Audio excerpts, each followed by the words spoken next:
Introduction to 1 Samuel. The books of 1 and 2 Samuel are named after the prophet Samuel. God used Samuel to establish a kingship in Israel. The nation Israel did not have a king. God had given them everything they needed to function under his reign and rule without a king. If they followed his laws, he would provide for them and protect them from the other nations. God would bless them and cause their crops to grow in abundance. But the people rejected God's best and wanted a king like the nations around them. He granted their demand. 1 Samuel records the story of Israel's first king, Saul, and his tragic death due to his willful disobedience. In 1 Samuel, we also see the rise of David, who would become Israel's second king. The history of 1 Samuel began to be written around 930 B.C. As you listen, compare the character of Saul and David, noting that the success of each leader depended on his devotion to God, not on his position or personal giftedness. 1 Samuel, chapter 1. There was a certain man from Ramathaim, a Zuphite from the hill country of Ephraim, whose name was Elkanah, son of Jeroham, the son of Elihu, the son of Tohu, the son of Zuph, an Ephraimite. He had 2 wives. One was called Hannah, and the other Peninnah. Peninnah had children, but Hannah had none. Year after year this man went up from his town to worship and sacrifice to the Lord Almighty at Shiloh, where Hophni and Phinehas, the 2 sons of Eli, were priests of the Lord. Whenever the day came for Elkanah to sacrifice, he would give portions of the meat to his wife Peninnah, and to all her sons and daughters. But to Hannah he gave a double portion, because he loved her, and the Lord had closed her womb. And because the Lord had closed her womb, her rival kept provoking her in order to irritate her. This went on year after year. Whenever Hannah went up to the house of the Lord, her rival provoked her till she wept and would not eat. Elkanah, her husband, would say to her, "Hannah, why are you weeping? Why don't you eat? Why are you downhearted? Don't I mean more to you than 10 sons?" Once when they had finished eating and drinking in Shiloh, Hannah stood up. Now Eli the priest was sitting on a chair by the doorpost of the Lord's temple. In bitterness of soul, Hannah wept much and prayed to the Lord. And she made a vow, saying, O Lord Almighty, if you will only look upon your servant's misery and remember me, and not forget your servant, but give her a son, then I will give him to the Lord for all the days of his life, and no razor will ever be used on his head. As she kept on praying to the Lord, Eli observed her mouth. Hannah was praying in her heart, and her lips were moving, but her voice was not heard. Eli thought she was drunk, and said to her, How long will you keep on getting drunk? Get rid of your wine. Not so, my lord. Hannah replied. I am a woman who is deeply troubled. I have not been drinking wine or beer. I was pouring out my soul to the Lord. Do not take your servant for a wicked woman. I have been praying here out of my great anguish and grief. Eli answered, Go in peace, and may the God of Israel grant you what you have asked of him. She said, May your servant find favor in your eyes. Then she went her way and ate something, and her face was no longer downcast. Early the next morning they arose and worshipped before the Lord, and then went back to their home at Ramah. Elkanah lay with Hannah his wife, and the Lord remembered her. So in the course of time Hannah conceived, and gave birth to a son. She named him Samuel, saying, Because I asked the Lord for him. When the man Elkanah went up with all his family to offer the annual sacrifice to the Lord and to fulfill his vow, Hannah did not go. She said to her husband, After the boy is weaned, I will take him and present him before the Lord, and he will live there always. Do what seems best to you. Elkanah her husband told her. Stay here until you have weaned him. Only may the Lord make good his word. So the woman stayed at home and nursed her son until she had weaned him. After he was weaned, she took the boy with her, young as he was, along with a 3-year-old bull, an ephah of flour, and a skin of wine, and brought him to the house of the Lord at Shiloh. When they had slaughtered the bull, they brought the boy to Eli, and she said to him, As surely as you live, my lord, I am the woman who stood here beside you, praying to the Lord. I prayed for this child, and the Lord has granted me what I asked of him. So now I give him to the Lord. For his whole life he will be given over to the Lord. and he worshipped the Lord there. This concludes Disc 15. Chapter 2. Then Hannah prayed and said, My heart rejoices in the Lord. In the Lord my horn is lifted high. My mouth boasts over my enemies, for I delight in your deliverance. There is no one holy like the Lord. There is no one besides you.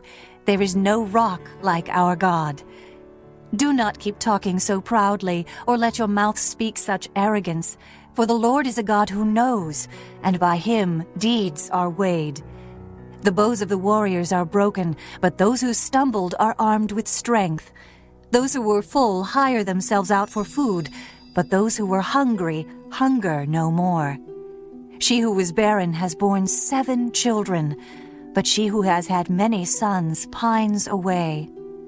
The Lord brings death and makes alive. He brings down to the grave and raises up. The Lord sends poverty and wealth. He humbles and he exalts. He raises the poor from the dust and lifts the needy from the ash heap.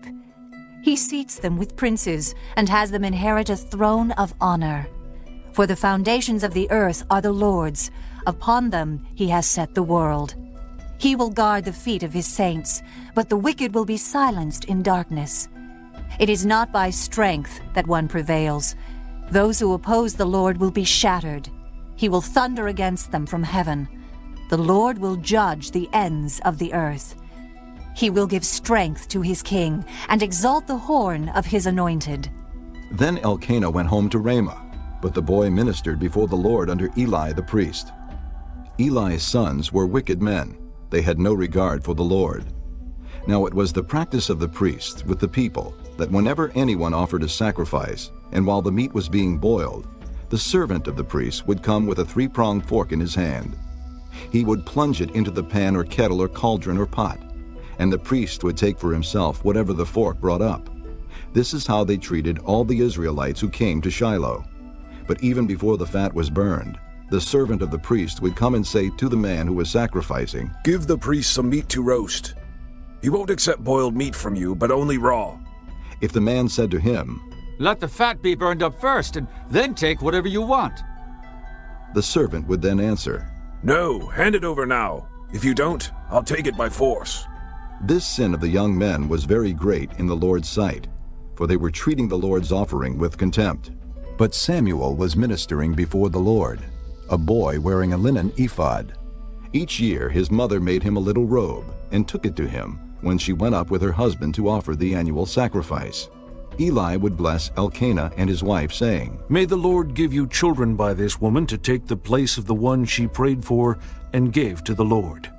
Then they would go home, and the Lord was gracious to Hannah. She conceived and gave birth to 3 sons and 2 daughters. Meanwhile, the boy Samuel grew up in the presence of the Lord.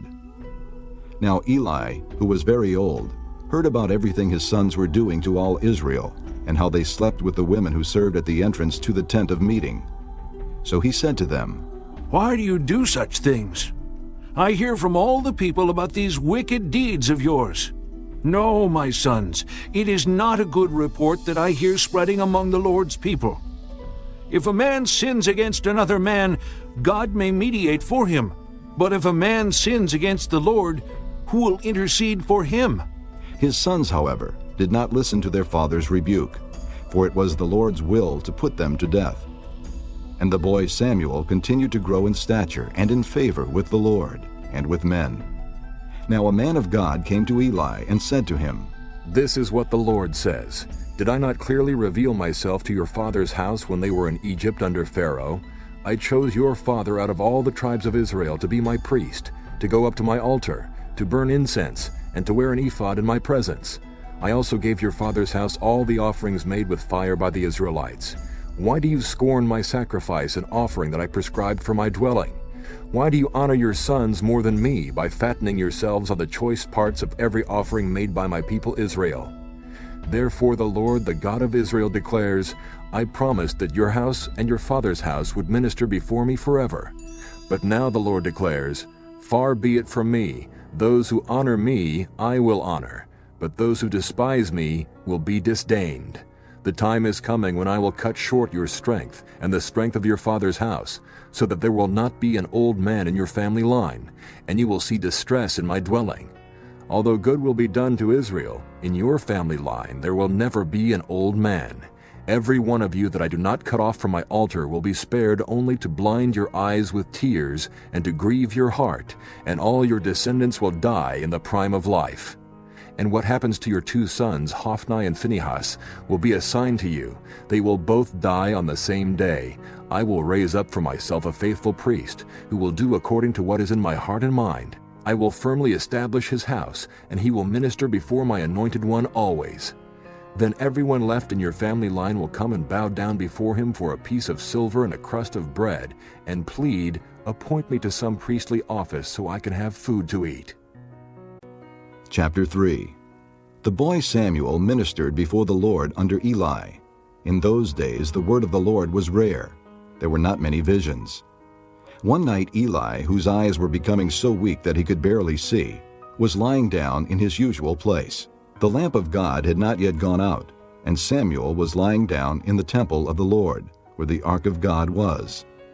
Then the Lord called Samuel. Samuel answered, Here I am. And he ran to Eli and said, Here I am. You called me. But Eli said, I did not call. Go back and lie down. So he went and lay down. Again the Lord called, Samuel. And Samuel got up and went to Eli and said, Here I am. You called me. My son, Eli said, I did not call. Go back and lie down. Now Samuel did not yet know the Lord. The word of the Lord had not yet been revealed to him. The Lord called Samuel a 3rd time. And Samuel got up and went to Eli and said, Here I am. You called me. Then Eli realized that the Lord was calling the boy. So Eli told Samuel, Go and lie down, and if he calls you, say, Speak, Lord, for your servant is listening. So Samuel went and lay down in his place. The Lord came and stood there, calling as at the other times, Samuel, Samuel. Then Samuel said, Speak, for your servant is listening. And the Lord said to Samuel, See, I am about to do something in Israel that will make the ears of everyone who hears of it tingle. At that time, I will carry out against Eli everything I spoke against his family, from beginning to end. For I told him that I would judge his family forever because of the sin he knew about. His sons made themselves contemptible, and he failed to restrain them. Therefore, I swore to the house of Eli, the guilt of Eli's house will never be atoned for by sacrifice or offering. Samuel lay down until morning, and then opened the doors of the house of the Lord. He was afraid to tell Eli the vision, but Eli called him and said, Samuel, my son. Samuel answered, Here I am. What was it he said to you? Eli asked. Do not hide it from me. May God deal with you, be it ever so severely, if you hide from me anything he told you. So Samuel told him everything, hiding nothing from him. Then Eli said, He is the Lord. Let him do what is good in his eyes. The Lord was with Samuel as he grew up, and he let none of his words fall to the ground. And all Israel from Dan to Beersheba recognized that Samuel was attested as a prophet of the Lord. The Lord continued to appear at Shiloh, and there he revealed himself to Samuel through his word. Chapter 4. And Samuel's word came to all Israel. Now the Israelites went out to fight against the Philistines. The Israelites camped at Ebenezer, and the Philistines at Aphek. The Philistines deployed their forces to meet Israel, and as the battle spread, Israel was defeated by the Philistines, who killed about 4,000 of them on the battlefield. When the soldiers returned to camp, the elders of Israel asked, Why did the Lord bring defeat upon us today before the Philistines? Let us bring the ark of the Lord's covenant from Shiloh, so that it may go with us and save us from the hand of our enemies. So the people sent men to Shiloh, and they brought back the ark of the covenant of the Lord Almighty, who is enthroned between the cherubim. And Eli's 2 sons, Hophni and Phinehas, were there with the ark of the covenant of God. When the ark of the Lord's covenant came into the camp, all Israel raised such a great shout that the ground shook. Hearing the uproar, the Philistines asked, "What's all this shouting in the Hebrew camp?" When they learned that the ark of the Lord had come into the camp, the Philistines were afraid. "A god has come into the camp," they said. "We're in trouble. Nothing like this has happened before. Woe to us! Who will deliver us from the hand of these mighty gods? They are the gods who struck the Egyptians with all kinds of plagues in the desert. Be strong, Philistines. Be men, or you will be subject to the Hebrews as they have been to you. Be men and fight!" So the Philistines fought, and the Israelites were defeated, and every man fled to his tent. The slaughter was very great. Israel lost 30,000 foot soldiers. The ark of God was captured, and Eli's 2 sons, Hophni and Phinehas, died. That same day, a Benjamite ran from the battle line and went to Shiloh, his clothes torn and dust on his head. When he arrived, there was Eli sitting on his chair by the side of the road, watching, because his heart feared for the ark of God. When the man entered the town and told what had happened, the whole town sent up a cry. Eli heard the outcry and asked, "What is the meaning of this uproar?" The man hurried over to Eli, who was 98 years old and whose eyes were set so that he could not see.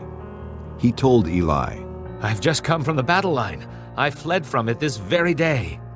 Eli asked, "What happened, my son?" The man who brought the news replied, "Israel fled before the Philistines, and the army has suffered heavy losses. Also, your 2 sons, Hophni and Phinehas, are dead, and the ark of God has been captured." When he mentioned the ark of God, Eli fell backward off his chair by the side of the gate. His neck was broken, and he died, for he was an old man and heavy. He had led Israel 40 years. His daughter-in-law, the wife of Phinehas, was pregnant and near the time of delivery. When she heard the news that the ark of God had been captured, and that her father-in-law and her husband were dead, she went into labor and gave birth, but was overcome by her labor pains. As she was dying, the women attending her said, "Don't despair. You have given birth to a son." But she did not respond or pay any attention. She named the boy Ichabod, saying, "The glory has departed from Israel," because of the capture of the ark of God and the deaths of her father-in-law and her husband. She said, "The glory has departed from Israel, for the ark of God has been captured." Chapter 5. After the Philistines had captured the ark of God, they took it from Ebenezer to Ashdod. Then they carried the ark into Dagon's temple and set it beside Dagon. When the people of Ashdod rose early the next day, there was Dagon, fallen on his face on the ground before the ark of the Lord. They took Dagon and put him back in his place. But the following morning when they rose, there was Dagon, fallen on his face on the ground before the ark of the Lord. His head and hands had been broken off and were lying on the threshold. Only his body remained. That is why to this day neither the priest of Dagon nor any others who enter Dagon's temple at Ashdod step on the threshold. The Lord's hand was heavy upon the people of Ashdod and its vicinity. He brought devastation upon them and afflicted them with tumors. When the men of Ashdod saw what was happening, they said, "The ark of the God of Israel must not stay here with us, because his hand is heavy upon us, and upon Dagon our God." So they called together all the rulers of the Philistines and asked them, "What shall we do with the ark of the God of Israel?" They answered, "Have the ark of the God of Israel moved to Gath." So they moved the ark of the God of Israel. But after they had moved it, the Lord's hand was against that city, throwing it into a great panic. He afflicted the people of the city, both young and old, with an outbreak of tumors. So they sent the ark of God to Ekron. As the ark of God was entering Ekron, the people of Ekron cried out, "They have brought the ark of the God of Israel around to us to kill us and our people." So they called together all the rulers of the Philistines and said, "Send the ark of the God of Israel away. Let it go back to its own place, or it will kill us and our people." For death had filled the city with panic. God's hand was very heavy upon it. Those who did not die were afflicted with tumors, and the outcry of the city went up to heaven. Chapter 6. When the ark of the Lord had been in Philistine territory 7 months, the Philistines called for the priests and the diviners and said, "What shall we do with the ark of the Lord? Tell us how we should send it back to its place." They answered, "If you return the ark of the God of Israel, do not send it away empty, but by all means send a guilt offering to him. Then you will be healed, and you will know why his hand has not been lifted from you." The Philistines asked, "What guilt offering should we send to him?" They replied, 5 gold tumors and 5 gold rats, according to the number of the Philistine rulers, because the same plague has struck both you and your rulers. Make models of the tumors and of the rats that are destroying the country, and pay honor to Israel's God. Perhaps he will lift his hand from you and your gods and your land. Why do you harden your hearts as the Egyptians and Pharaoh did? When he treated them harshly, did they not send the Israelites out so they could go on their way? Now then, get a new cart ready, with 2 cows that have calved and have never been yoked. Hitch the cows to the cart, but take their calves away and pen them up. Take the ark of the Lord and put it on the cart, and in a chest beside it put the gold objects you are sending back to him as a guilt offering. Send it on its way, but keep watching it. If it goes up to its own territory toward Beth Shemesh, then the Lord has brought this great disaster on us. But if it does not, then we will know that it was not his hand that struck us, and that it happened to us by chance." So they did this. They took 2 such cows and hitched them to the cart, and penned up their calves. They placed the ark of the Lord on the cart, and along with it the chests containing the gold rats and the models of the tumors. Then the cows went straight up toward Beth Shemesh, keeping on the road and lowing all the way. They did not turn to the right or to the left. The rulers of the Philistines followed them as far as the border of Beth Shemesh. Now the people of Beth Shemesh were harvesting their wheat in the valley, and when they looked up and saw the ark, they rejoiced at the sight. The cart came to the field of Joshua of Beth Shemesh, and there it stopped beside a large rock. The people chopped up the wood of the cart and sacrificed the cows as a burnt offering to the Lord. The Levites took down the ark of the Lord, together with the chest containing the gold objects, and placed them on the large rock. On that day the people of Beth Shemesh offered burnt offerings and made sacrifices to the Lord. The 5 rulers of the Philistines saw all this, and then returned that same day to Ekron. These are the gold tumors the Philistines sent as a guilt offering to the Lord, 1 each for Ashdod, Gaza, Ashkelon, Gath, and Ekron. And the number of the gold rats was according to the number of Philistine towns belonging to the 5 rulers, the fortified towns with their country villages. The large rock on which they set the ark of the Lord is a witness to this day in the field of Joshua of Beth Shemesh. But God struck down some of the men of Beth Shemesh, putting 70 of them to death, because they had looked into the ark of the Lord. The people mourned because of the heavy blow the Lord had dealt them. And the men of Beth Shemesh asked, "Who can stand in the presence of the Lord, this holy God? To whom will the ark go up from here?" Then they sent messengers to the people of Kiriath Jearim, saying, "The Philistines have returned the ark of the Lord. Come down and take it up to your place." Chapter 7. So the men of Kiriath Jearim came and took up the ark of the Lord. They took it to Abinadab's house on the hill, and consecrated Eleazar his son to guard the ark of the Lord. It was a long time, 20 years in all, that the ark remained at Kiriath Jearim, and all the people of Israel mourned and sought after the Lord. And Samuel said to the whole house of Israel, "If you are returning to the Lord with all your hearts, then rid yourselves of the foreign gods and the Ashtoreths, and commit yourselves to the Lord, and serve him only. And he will deliver you out of the hand of the Philistines." So the Israelites put away their Baals and Ashtoreths, and served the Lord only. Then Samuel said, "Assemble all Israel at Mizpah, and I will intercede with the Lord for you." When they had assembled at Mizpah, they drew water and poured it out before the Lord. On that day they fasted, and there they confessed, "We have sinned against the Lord." And Samuel was leader of Israel at Mizpah. When the Philistines heard that Israel had assembled at Mizpah, the rulers of the Philistines came up to attack them. And when the Israelites heard of it, they were afraid because of the Philistines.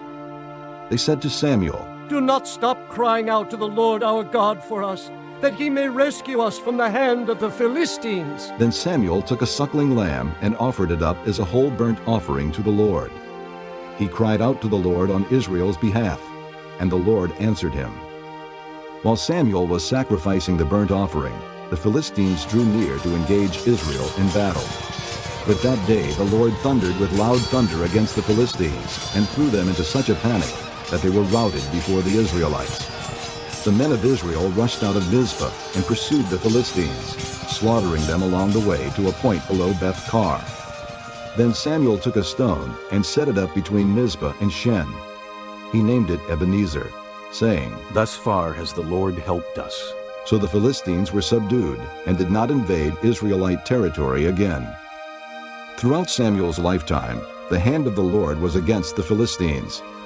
The towns from Ekron to Gath that the Philistines had captured from Israel were restored to her, and Israel delivered the neighboring territory from the power of the Philistines.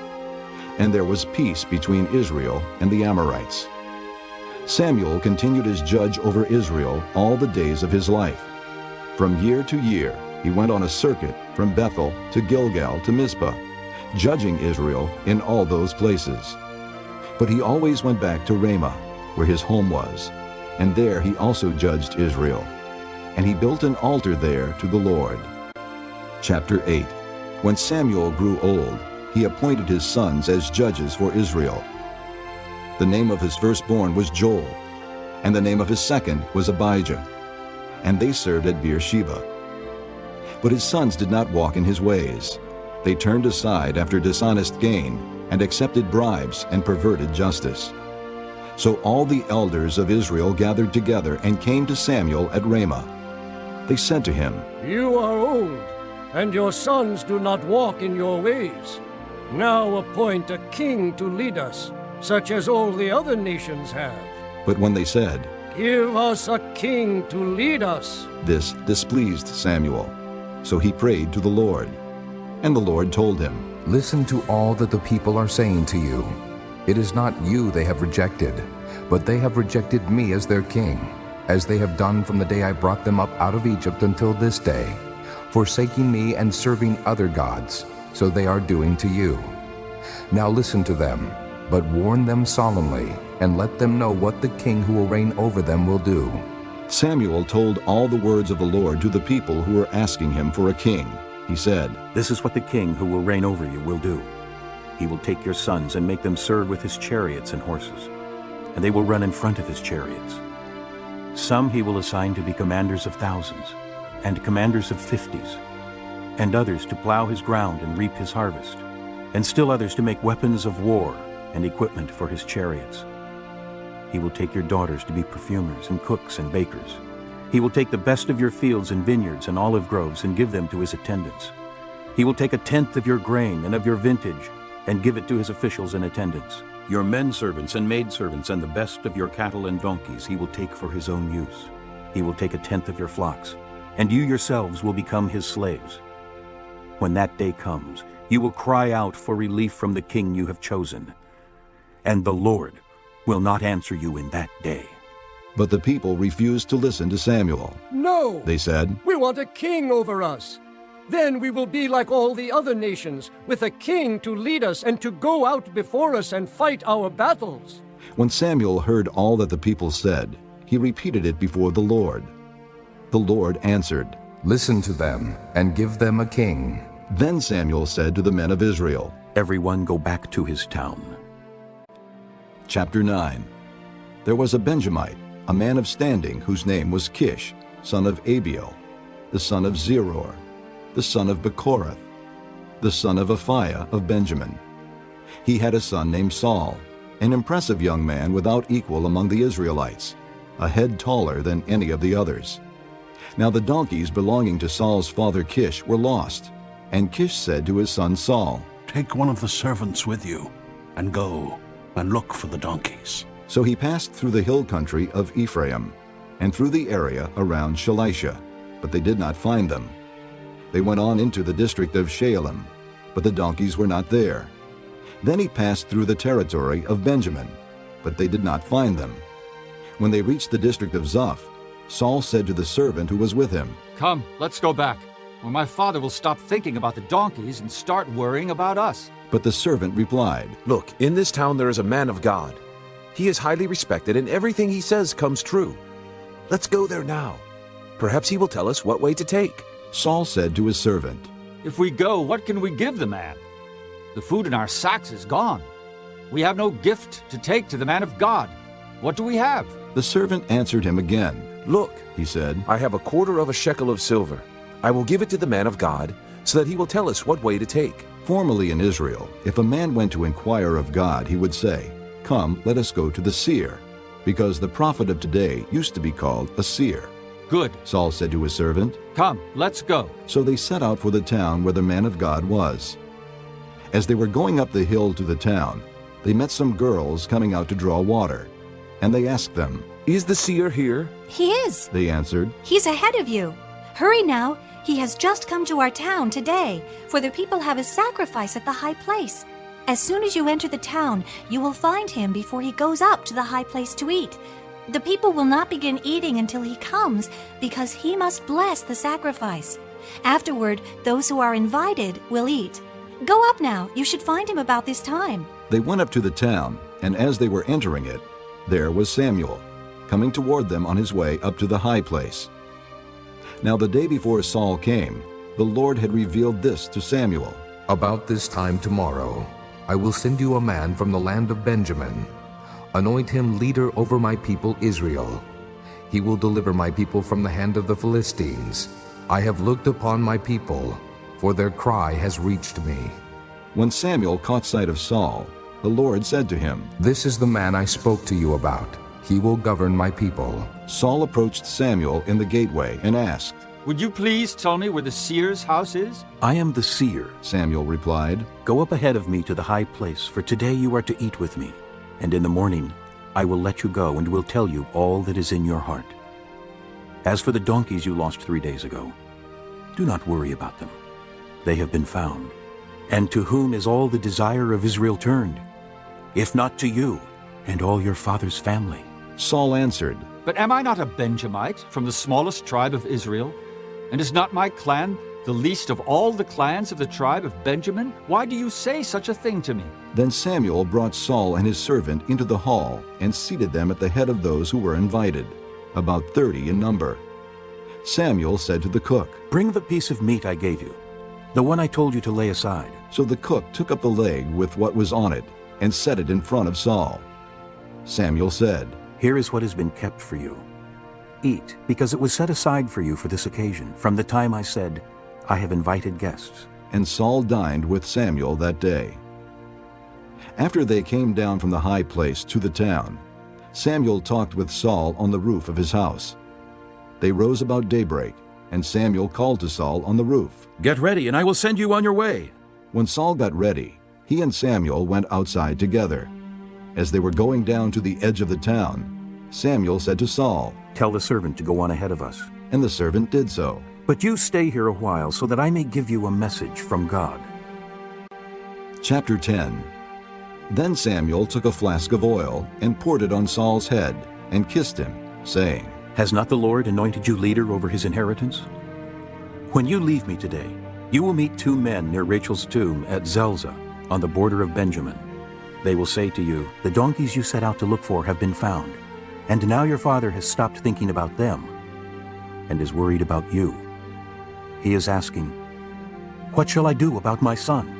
Then you will go on from there until you reach the great tree of Tabor. 3 men going up to God at Bethel will meet you there. One will be carrying 3 young goats, another 3 loaves of bread, and another a skin of wine.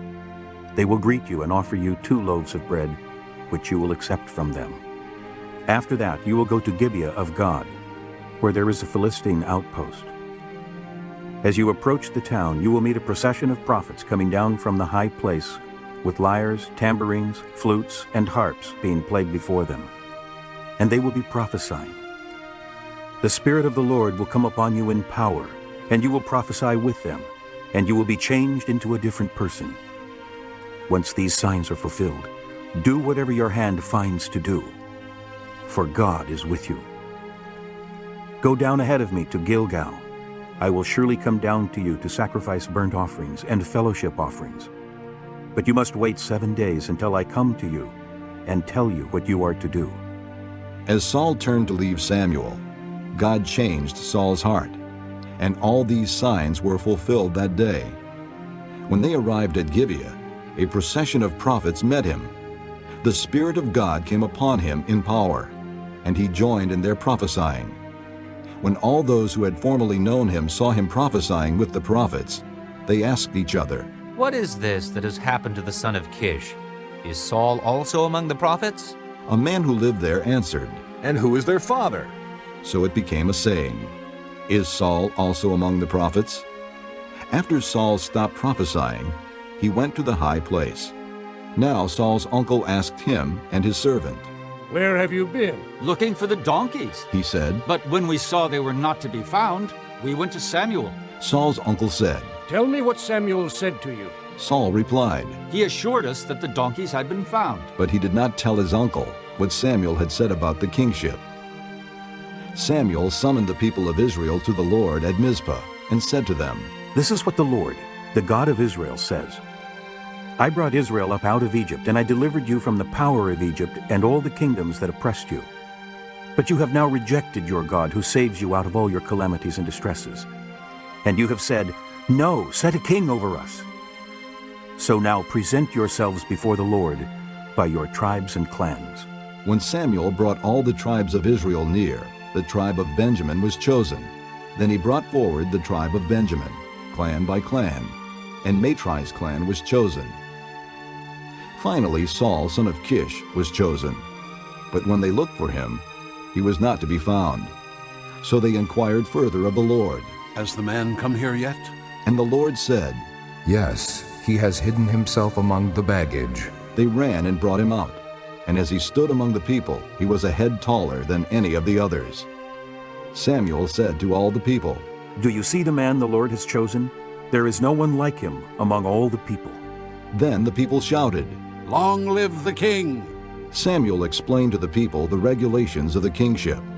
He wrote them down on a scroll and deposited it before the Lord. Then Samuel dismissed the people, each to his own home. Saul also went to his home in Gibeah, accompanied by valiant men whose hearts God had touched. But some troublemakers said, "How can this fellow save us?" They despised him and brought him no gifts. But Saul kept silent. Chapter 11. Nahash the Ammonite went up and besieged Jabesh Gilead. And all the men of Jabesh said to him, "Make a treaty with us, and we will be subject to you." But Nahash the Ammonite replied, "I will make a treaty with you only on the condition that I gouge out the right eye of every one of you, and so bring disgrace on all Israel." The elders of Jabesh said to him, "Give us 7 days so we can send messengers throughout Israel. If no one comes to rescue us, we will surrender to you." When the messengers came to Gibeah of Saul and reported these terms to the people, they all wept aloud. Just then Saul was returning from the fields behind his oxen, and he asked, "What is wrong with the people? Why are they weeping?" Then they repeated to him what the men of Jabesh had said. When Saul heard their words, the Spirit of God came upon him in power, and he burned with anger. He took a pair of oxen, cut them into pieces, and sent the pieces by messengers throughout Israel, proclaiming, "This is what will be done to the oxen of anyone who does not follow Saul and Samuel." Then the terror of the Lord fell on the people, and they turned out as one man. When Saul mustered them at Bezek, the men of Israel numbered 300,000, and the men of Judah 30,000. They told the messengers who had come, "Say to the men of Jabesh Gilead, by the time the sun is hot tomorrow, you will be delivered."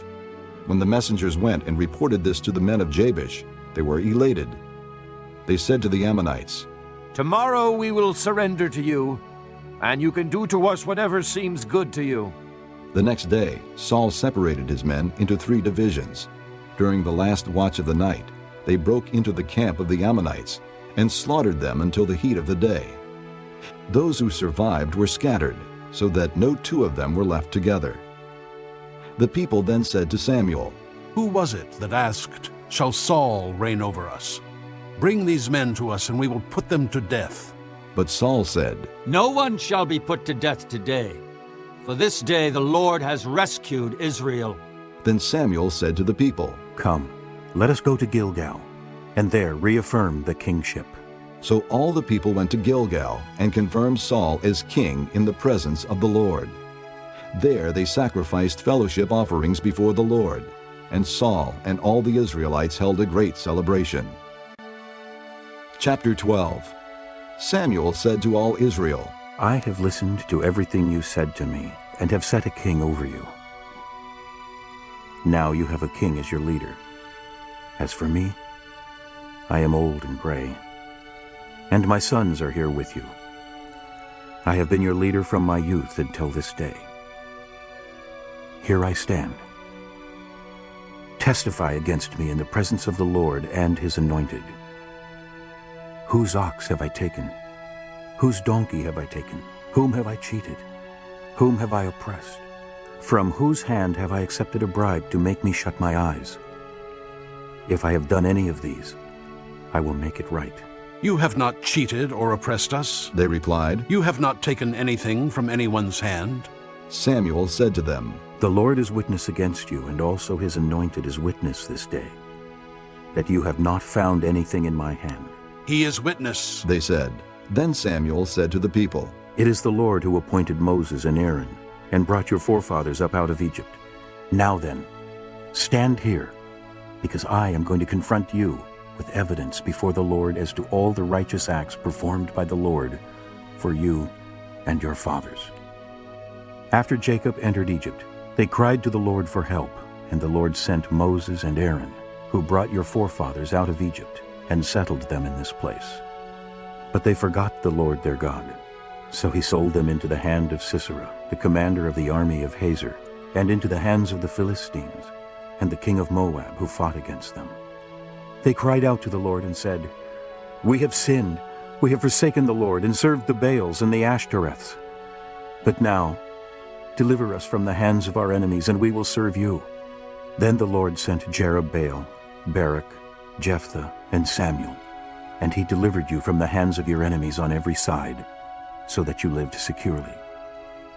But when you saw that Nahash, king of the Ammonites, was moving against you, you said to me, "No, we want a king to rule over us, even though the Lord your God was your king. Now here is the king you have chosen, the one you asked for. See, the Lord has set a king over you. If you fear the Lord and serve and obey him, and do not rebel against his commands, and if both you and the king who reigns over you follow the Lord your God, good. But if you do not obey the Lord, and if you rebel against his commands, his hand will be against you, as it was against your fathers. Now then, stand still and see this great thing the Lord is about to do before your eyes. Is it not wheat harvest now? I will call upon the Lord to send thunder and rain, and you will realize what an evil thing you did in the eyes of the Lord when you asked for a king." Then Samuel called upon the Lord, and that same day the Lord sent thunder and rain. So all the people stood in awe of the Lord and of Samuel. The people all said to Samuel, "Pray to the Lord your God for your servants, so that we will not die. For we have added to all our other sins the evil of asking for a king." "Do not be afraid," Samuel replied. "You have done all this evil, yet do not turn away from the Lord, but serve the Lord with all your heart. Do not turn away after useless idols. They can do you no good, nor can they rescue you, because they are useless.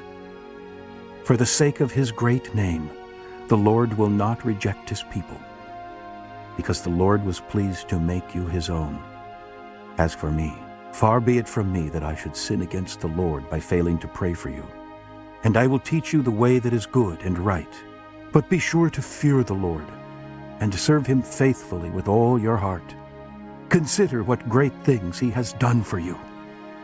Yet if you persist in doing evil, both you and your king will be swept away." Chapter 13. Saul was 30 years old when he became king, and he reigned over Israel 42 years. Saul chose 3,000 men from Israel.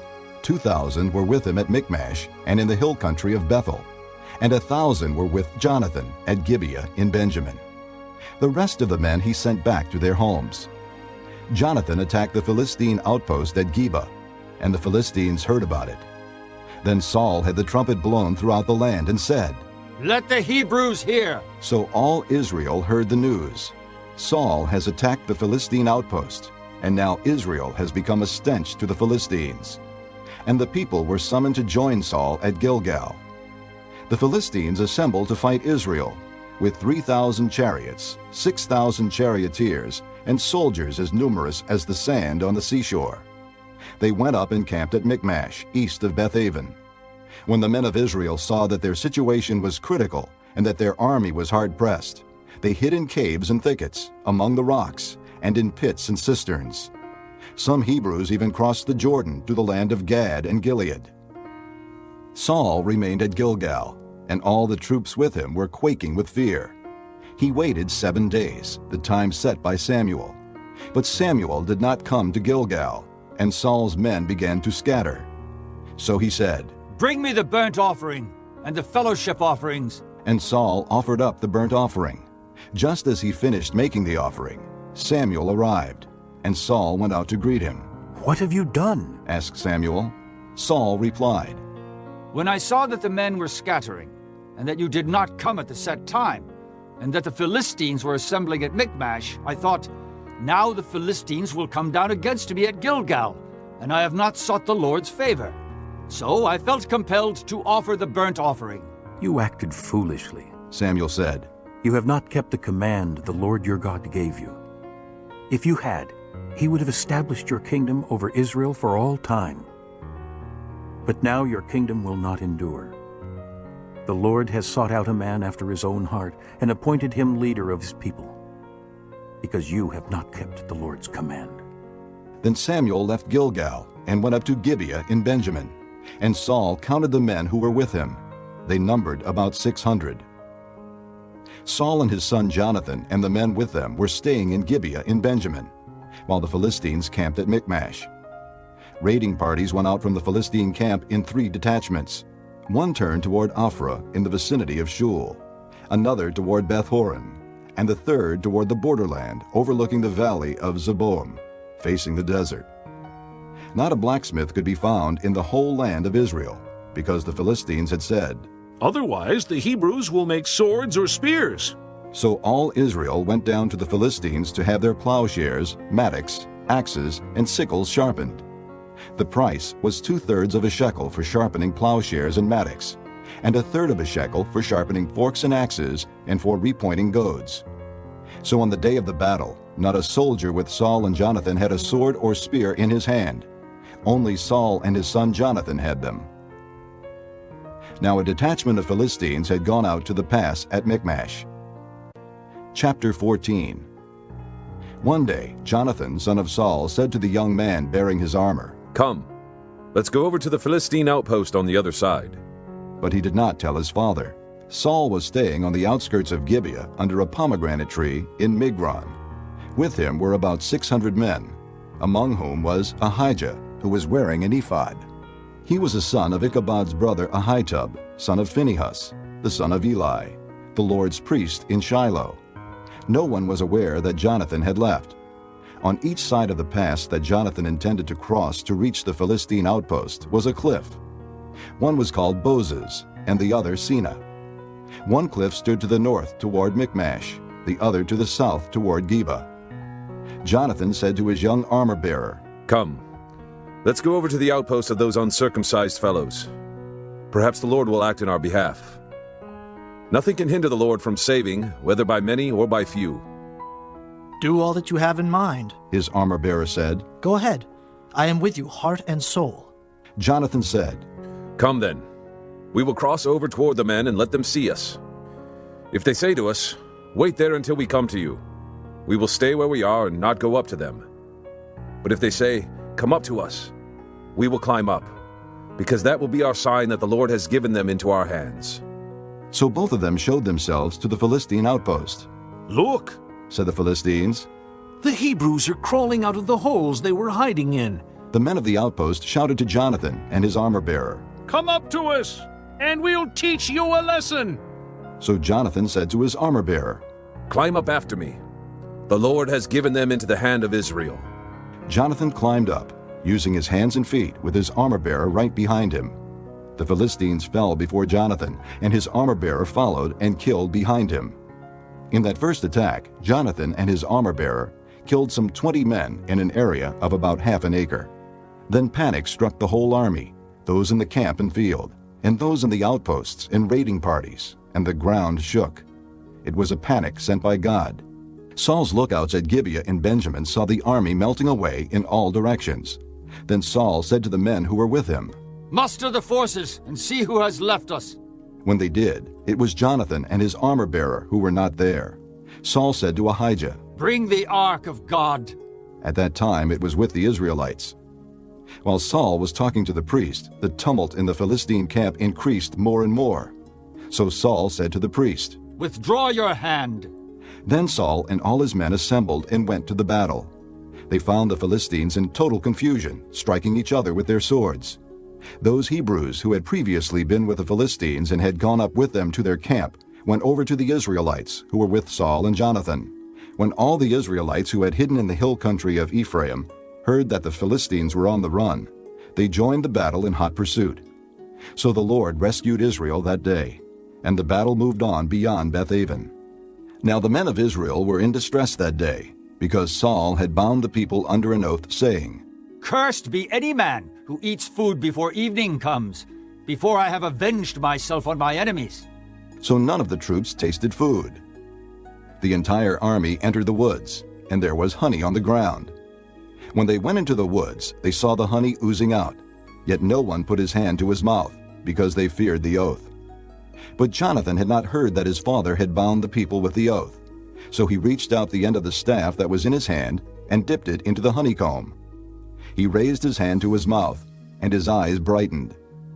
Then one of the soldiers told him, "Your father bound the army under a strict oath, saying, 'Cursed be any man who eats food today.'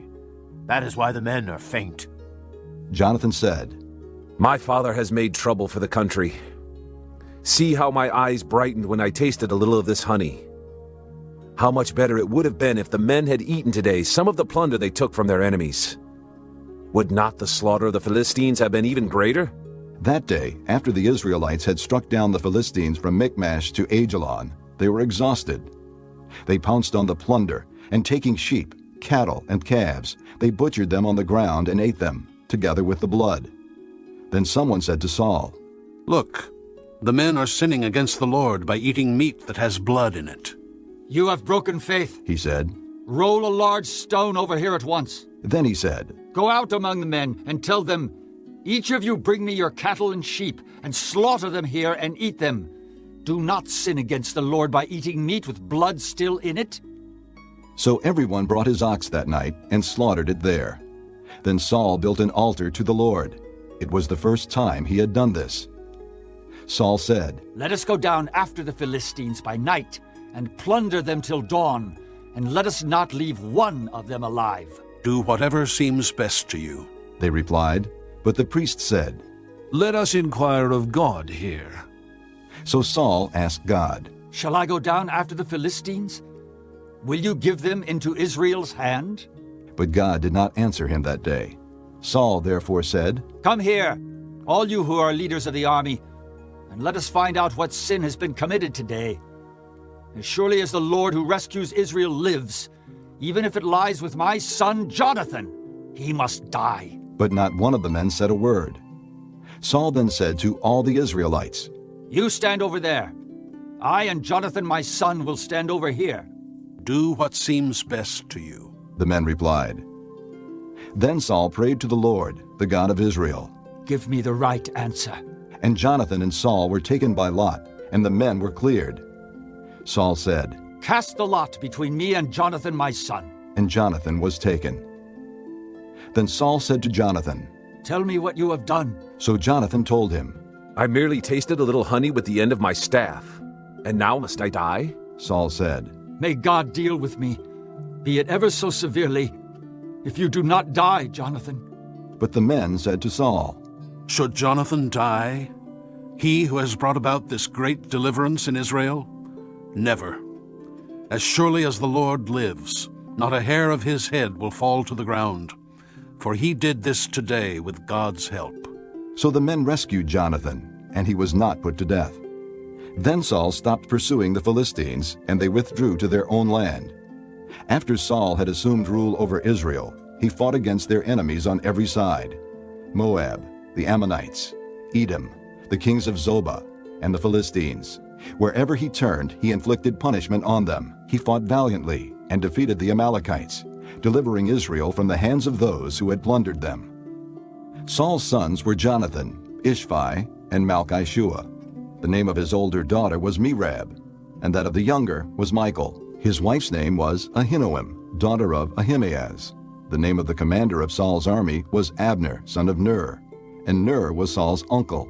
Saul's father Kish and Abner's father Ner were sons of Abiel. All the days of Saul there was bitter war with the Philistines, and whenever Saul saw a mighty or brave man, he took him into his service. Chapter 15. Samuel said to Saul, "I am the one the Lord sent to anoint you king over his people Israel. So listen now to the message from the Lord.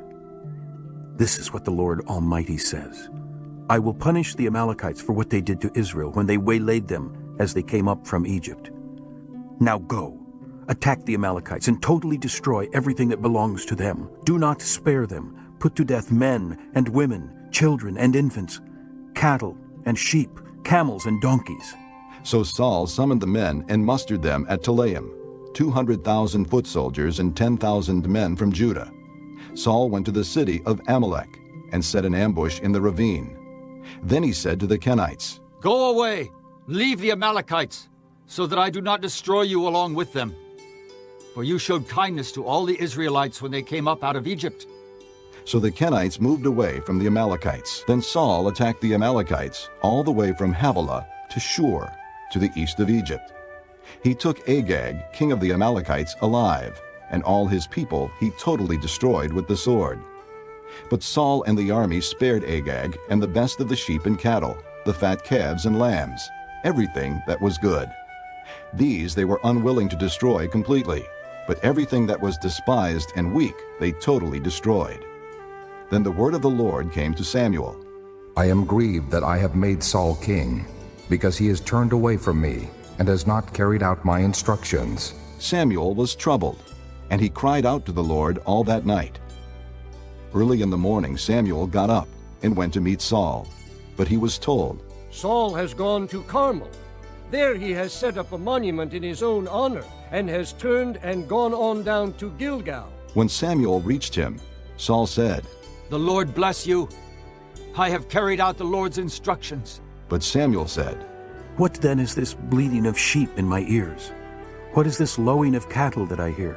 Saul answered, "The soldiers brought them from the Amalekites. They spared the best of the sheep and cattle to sacrifice to the Lord your God, but we totally destroyed the rest." "Stop," Samuel said to Saul. "Let me tell you what the Lord said to me last night." "Tell me," Saul replied.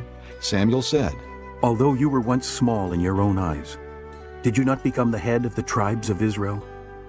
The Lord anointed you king over Israel, and he sent you on a mission, saying, 'Go and completely destroy those wicked people, the Amalekites.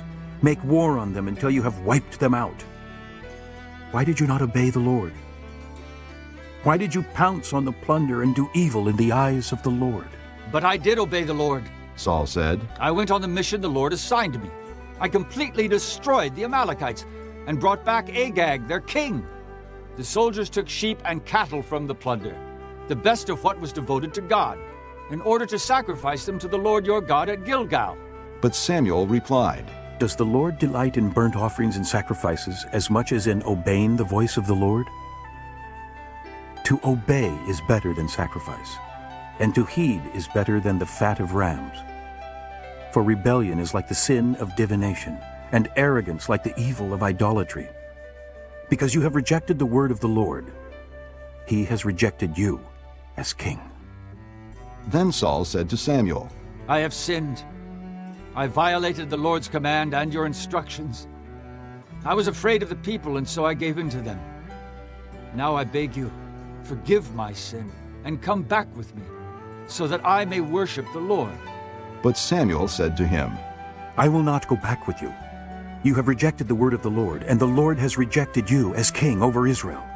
As Samuel turned to leave, Saul caught hold of the hem of his robe, and it tore. Samuel said to him, The Lord has torn the kingdom of Israel from you today, and has given it to one of your neighbors, to one better than you. He who is the glory of Israel does not lie or change his mind, for he is not a man that he should change his mind. Saul replied, I have sinned, but please honor me before the elders of my people and before Israel. Come back with me, so that I may worship the Lord your God. So Samuel went back with Saul, and Saul worshipped the Lord. Then Samuel said, Bring me Agag, king of the Amalekites. Agag came to him confidently, thinking, Surely the bitterness of death is past. But Samuel said, As your sword has made women childless, so will your mother be childless among women. And Samuel put Agag to death before the Lord at Gilgal. Then Samuel left for Ramah, but Saul went up to his home in Gibeah of Saul. Until the day Samuel died, he did not go to see Saul again, though Samuel mourned for him. And the Lord was grieved that he had made Saul king over Israel. Chapter 16. The Lord said to Samuel, How long will you mourn for Saul, since I have rejected him as king over Israel? Fill your horn with oil, and be on your way. I am sending you to Jesse of Bethlehem. I have chosen one of his sons to be king. But Samuel said, How can I go? Saul will hear about it and kill me. The Lord said, Take a heifer with you and say, I have come to sacrifice to the Lord. Invite Jesse to the sacrifice, and I will show you what to do. You are to anoint for me the one I indicate. Samuel did what the Lord said. When he arrived at Bethlehem, the elders of the town trembled when they met him. They asked, Do you come in peace? Samuel replied, Yes, in peace. I have come to sacrifice to the Lord. Consecrate yourselves, and come to the sacrifice with me. Then he consecrated Jesse and his sons, and invited them to the sacrifice. When they arrived, Samuel saw Eliab, and thought, Surely the Lord's anointed stands here before the Lord. But the Lord said to Samuel, Do not consider his appearance or his height, for I have rejected him. The Lord does not look at the things man looks at. Man looks at the outward appearance, but the Lord looks at the heart. Then Jesse called Abinadab and had him pass in front of Samuel. But Samuel said, The Lord has not chosen this one either. Jesse then had Shammah pass by. But Samuel said, Nor has the Lord chosen this one. Jesse had 7 of his sons pass before Samuel. But Samuel said to him, The Lord has not chosen these. So he asked Jesse, Are these all the sons you have? There is still the youngest, Jesse answered, but he is tending the sheep. Samuel said, Send for him. We will not sit down until he arrives. So he sent and had him brought in. He was ruddy, with a fine appearance and handsome features. Then the Lord said, Rise and anoint him. He is the one. So Samuel took the horn of oil and anointed him in the presence of his brothers. And from that day on, the Spirit of the Lord came upon David in power. Samuel then went to Ramah. Now the Spirit of the Lord had departed from Saul, and an evil spirit from the Lord tormented him. Saul's attendants said to him, See, an evil spirit from God is tormenting you. Let our Lord command his servants here to search for someone who can play the harp. He will play when the evil spirit from God comes upon you, and you will feel better. So Saul said to his attendants, Find someone who plays well and bring him to me. One of the servants answered, I have seen a son of Jesse of Bethlehem who knows how to play the harp. He is a brave man and a warrior. He speaks well and is a fine-looking man, and the Lord is with him. Then Saul sent messengers to Jesse and said, Send me your son David, who is with the sheep. So Jesse took a donkey loaded with bread, a skin of wine, and a young goat, and sent them with his son David to Saul. David came to Saul and entered his service. Saul liked him very much, and David became one of his armor-bearers. Then Saul sent word to Jesse, saying, Allow David to remain in my service, for I am pleased with him. Whenever the Spirit from God came upon Saul, David would take his harp and play. Then relief would come to Saul. He would feel better, and the evil spirit would leave him. Chapter 17. Now the Philistines gathered their forces for war and assembled at Soko in Judah. They pitched camp at Ephes-dammim, between Soko and Azekah. Saul and the Israelites assembled and camped in the valley of Elah, and drew up their battle line to meet the Philistines. The Philistines occupied one hill, and the Israelites another, with the valley between them. A champion named Goliath, who was from Gath, came out of the Philistine camp. He was over 9 feet tall. He had a bronze helmet on his head, and wore a coat of scale armor of bronze weighing 5,000 shekels. On his legs he wore bronze greaves, and a bronze javelin was slung on his back. His spear shaft was like a weaver's rod, and its iron point weighed 600 shekels. His shield bearer went ahead of him. Goliath stood and shouted to the ranks of Israel, "Why do you come out and line up for battle? Am I not a Philistine? And are you not the servants of Saul? Choose a man and have him come down to me. If he is able to fight and kill me, we will become your subjects. But if I overcome him and kill him, you will become our subjects and serve us." Then the Philistine said, "This day I defy the ranks of Israel. Give me a man, and let us fight each other." On hearing the Philistines' words, Saul and all the Israelites were dismayed and terrified. Now David was the son of an Ephrathite named Jesse, who was from Bethlehem in Judah. Jesse had 8 sons, and in Saul's time he was old and well advanced in years. Jesse's 3 oldest sons had followed Saul to the war. The firstborn was Eliab, the second Abinadab, and the third Shammah. David was the youngest. The 3 oldest followed Saul, but David went back and forth from Saul to tend his father's sheep at Bethlehem. For 40 days the Philistine came forward every morning and evening and took his stand. Now Jesse said to his son David, "Take this ephah of roasted grain and these 10 loaves of bread for your brothers, and hurry to their camp. Take along these 10 cheeses to the commander of their unit. See how your brothers are, and bring back some assurance from them. They are with Saul and all the men of Israel in the valley of Elah, fighting against the Philistines." Early in the morning, David left the flock with a shepherd, loaded up and set out, as Jesse had directed. He reached the camp as the army was going out to its battle positions, shouting the war cry. Israel and the Philistines were drawing up their lines facing each other. David left his things with the keeper of supplies, ran to the battle lines, and greeted his brothers. As he was talking with them, Goliath, the Philistine champion from Gath, stepped out from his lines and shouted his usual defiance, and David heard it. When the Israelites saw the man, they all ran from him in great fear. Now the Israelites had been saying, "Do you see how this man keeps coming out? He comes out to defy Israel. The king will give great wealth to the man who kills him. He will also give him his daughter in marriage, and will exempt his father's family from taxes in Israel." David asked the men standing near him, "What will be done for the man who kills this Philistine and removes this disgrace from Israel?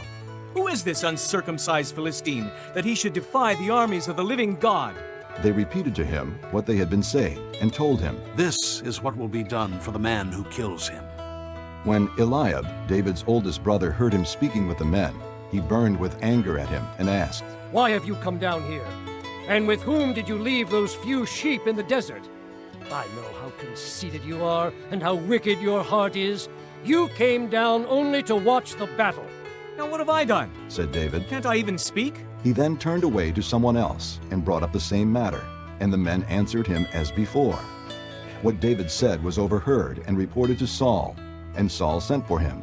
David said to Saul, "Let no one lose heart on account of this Philistine. Your servant will go and fight him." Saul replied, "You are not able to go out against this Philistine and fight him. You are only a boy, and he has been a fighting man from his youth." But David said to Saul, "Your servant has been keeping his father's sheep. When a lion or a bear came and carried off a sheep from the flock, I went after it, struck it, and rescued the sheep from its mouth. When it turned on me, I seized it by its hair, struck it, and killed it. Your servant has killed both the lion and the bear. This uncircumcised Philistine will be like one of them, because he has defied the armies of the living God. The Lord who delivered me from the paw of the lion and the paw of the bear will deliver me from the hand of this Philistine. Saul said to David, Go, and the Lord be with you. Then Saul dressed David in his own tunic. He put a coat of armor on him and a bronze helmet on his head. David fastened on his sword over the tunic and tried walking around, because he was not used to them. I cannot go in these, he said to Saul, because I am not used to them. So he took them off. Then he took his staff in his hand, chose 5 smooth stones from the stream, put them in the pouch of his shepherd's bag, and with his sling in his hand, approached the Philistine. Meanwhile, the Philistine, with his shield-bearer in front of him, kept coming closer to David. He looked David over and saw that he was only a boy, ruddy and handsome, and he despised him. He said to David, Am I a dog that you come at me with sticks? And the Philistine cursed David by his gods. Come here, and I'll give your flesh to the birds of the air and the beasts of the field. David said to the Philistine, You come against me with sword and spear and javelin, but I come against you in the name of the Lord Almighty, the God of the armies of Israel, whom you have defied. This day the Lord will hand you over to me, and I'll strike you down and cut off your head. Today I will give the carcasses of the Philistine army to the birds of the air and the beasts of the earth, and the whole world will know that there is a God in Israel. All those gathered here will know that it is not by sword or spear that the Lord saves, for the battle is the Lord's, and he will give all of you into our hands. As the Philistine moved closer to attack him, David ran quickly toward the battle line to meet him. Reaching into his bag and taking out a stone, he slung it and struck the Philistine on the forehead. The stone sank into his forehead, and he fell face down on the ground. So David triumphed over the Philistine with a sling and a stone. Without a sword in his hand, he struck down the Philistine and killed him. David ran and stood over him. He took hold of the Philistine's sword and drew it from the scabbard. After he killed him, he cut off his head with the sword. When the Philistines saw that their hero was dead, they turned and ran. Then the men of Israel and Judah surged forward with a shout and pursued the Philistines to the entrance of Gath and to the gates of Ekron. Their dead were strewn along the Shaaraim road to Gath and Ekron. When the Israelites returned from chasing the Philistines, they plundered their camp. David took the Philistines' head and brought it to Jerusalem, and he put the Philistines' weapons in his own tent. As Saul watched David going out to meet the Philistine, he said to Abner, commander of the army, Abner, whose son is that young man? Abner replied, As surely as you live, O king, I don't know. The king said, Find out whose son this young man is. As soon as David returned from killing the Philistine, Abner took him and brought him before Saul, with David still holding the Philistine's head. Whose son are you, young man? Saul asked him. David said, I am the son of your servant, Jesse of Bethlehem. This concludes Disc 16. Chapter 18. After David had finished talking with Saul, Jonathan became one in spirit with David, and he loved him as himself. From that day Saul kept David with him and did not let him return to his father's house. And Jonathan made a covenant with David because he loved him as himself. Jonathan took off the robe he was wearing and gave it to David, along with his tunic and even his sword, his bow, and his belt. Whatever Saul sent him to do, David did it so successfully that Saul gave him a high rank in the army. This pleased all the people, and Saul's officers as well. When the men were returning home after David had killed the Philistine, the women came out from all the towns of Israel to meet King Saul with singing and dancing, with joyful songs, and with tambourines and lutes. As they danced, they sang, Saul has slain his thousands and David his tens of thousands. Saul was very angry. This refrain galled him. They have credited David with tens of thousands, he thought, but me with only thousands. What more can he get but the kingdom? And from that time on, Saul kept a jealous eye on David. The next day, an evil spirit from God came forcefully upon Saul. He was prophesying in his house, while David was playing the harp, as he usually did. Saul had a spear in his hand, and he hurled it, saying to himself, I'll pin David to the wall. But David eluded him twice. Saul was afraid of David, because the Lord was with David but had left Saul. So he sent David away from him and gave him command over 1,000 men. And David led the troops in their campaigns. In everything he did, he had great success, because the Lord was with him. When Saul saw how successful he was afraid of him. But all Israel and Judah loved David, because he led them in their campaigns. Saul said to David, "Here is my older daughter Merab. I will give her to you in marriage. Only serve me bravely and fight the battles of the Lord." For Saul said to himself, "I will not raise a hand against him. Let the Philistines do that." But David said to Saul, "Who am I, and what is my family or my father's clan in Israel, that I should become the king's son-in-law?" So when the time came for Merab, Saul's daughter, to be given to David, she was given in marriage to Adriel of Mahalath. Now Saul's daughter Michal was in love with David, and when they told Saul about it, he was pleased. "I will give her to him," he thought, "so that she may be a snare to him, and so that the hand of the Philistines may be against him." So Saul said to David, "Now you have a second opportunity to become my son-in-law." Then Saul ordered his attendants, "Speak to David privately and say, 'Look, the king is pleased with you, and his attendants all like you. Now become his son-in-law.'" They repeated these words to David, but David said, "Do you think it is a small matter to become the king's son-in-law? I'm only a poor man and little known." When Saul's servants told him what David had said, Saul replied, "Say to David, the king wants no other price for the bride than 100 Philistine foreskins to take revenge on his enemies." Saul's plan was to have David fall by the hands of the Philistines. When the attendants told David these things, he was pleased to become the king's son-in-law. So before the allotted time elapsed, David and his men went out and killed 200 Philistines. He brought their foreskins and presented the full number to the king so that he might become the king's son-in-law. Then Saul gave him his daughter Michal in marriage. When Saul realized that the Lord was with David and that his daughter Michal loved David, Saul became still more afraid of him, and he remained his enemy the rest of his days. The Philistine commanders continued to go out to battle, and as often as they did, David met with more success than the rest of Saul's officers, and his name became well known. Chapter 19. Saul told his son Jonathan and all the attendants to kill David. But Jonathan was very fond of David and warned him, "My father Saul is looking for a chance to kill you. Be on your guard tomorrow morning. Go into hiding and stay there. I will go out and stand with my father in the field where you are. I'll speak to him about you and will tell you what I find out." Jonathan spoke well of David to Saul, his father, and said to him, "Let not the king do wrong to his servant David. He has not wronged you, and what he has done has benefited you greatly. He took his life in his hands when he killed the Philistine. The Lord won a great victory for all Israel, and you saw it and were glad. Why then would you do wrong to an innocent man like David by killing him for no reason?"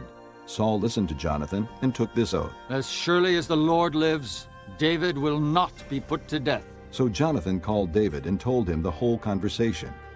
He brought him to Saul, and David was with Saul as before. Once more war broke out, and David went out and fought the Philistines. He struck them with such force that they fled before him.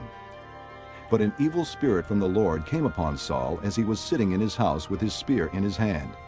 While David was playing the harp, Saul tried to pin him to the wall with his spear, but David eluded him as Saul drove the spear into the wall. That night, David made good his escape. Saul sent men to David's house to watch it and to kill him in the morning. But Michal, David's wife, warned him, "If you don't run for your life tonight, tomorrow you'll be killed." So Michal let David down through a window, and he fled and escaped. Then Michal took an idol and laid it on the bed, covering it with a garment and putting some goat's hair at the head. When Saul sent the men to capture David, Michal said, "He is ill." Then Saul sent the men back to see David and told them, "Bring him up to me in his bed, so that I may kill him." But when the men entered, there was the idol in the bed, and at the head was some goat's hair. Saul said to Michal, "Why did you deceive me like this and send my enemy away so that he escaped?" Michal told him, "He said to me, 'Let me get away. Why should I kill you?'" When David had fled and made his escape, he went to Samuel at Ramah and told him all that Saul had done to him. Then he and Samuel went to Naioth and stayed there. Word came to Saul, "David is in Naioth at Ramah." So he sent men to capture him. But when they saw a group of prophets prophesying, with Samuel standing there as their leader, the Spirit of God came upon Saul's men, and they also prophesied. Saul was told about it, and he sent more men, and they prophesied too. Saul sent men a third time, and they also prophesied. Finally, he himself left for Ramah and went to the great cistern at Seku, and he asked, "Where are Samuel and David?" "Over in Naioth at Ramah," they said. So Saul went to Naioth at Ramah, but the Spirit of God came even upon him, and he walked along prophesying until he came to Naioth. He stripped off his robes and also prophesied in Samuel's presence. He lay that way all that day and night. This is why people say, "Is Saul also among the prophets?" Chapter 20. Then David fled from Naioth at Ramah and went to Jonathan and asked, "What have I done? What is my crime? How have I wronged your father that he is trying to take my life?" "Never," Jonathan replied. "You are not going to die. Look, my father doesn't do anything, great or small, without confiding in me. Why would he hide this from me? It's not so." But David took an oath and said, "Your father knows very well that I have found favor in your eyes, and he has said to himself, 'Jonathan must not know this or he will be grieved.' Yet as surely as the Lord lives and as you live, there is only a step between me and death." Jonathan said to David, "Whatever you want me to do, I'll do for you." So David said, "Look, tomorrow is the new moon festival, and I am supposed to dine with the king. But let me go and hide in the field until the evening of the day after tomorrow. If your father misses me at all, tell him, 'David earnestly asked my permission to hurry to Bethlehem, his hometown, because an annual sacrifice is being made there for his whole clan.' If he says, 'Very well,' then your servant is safe. But if he loses his temper, you can be sure that he is determined to harm me.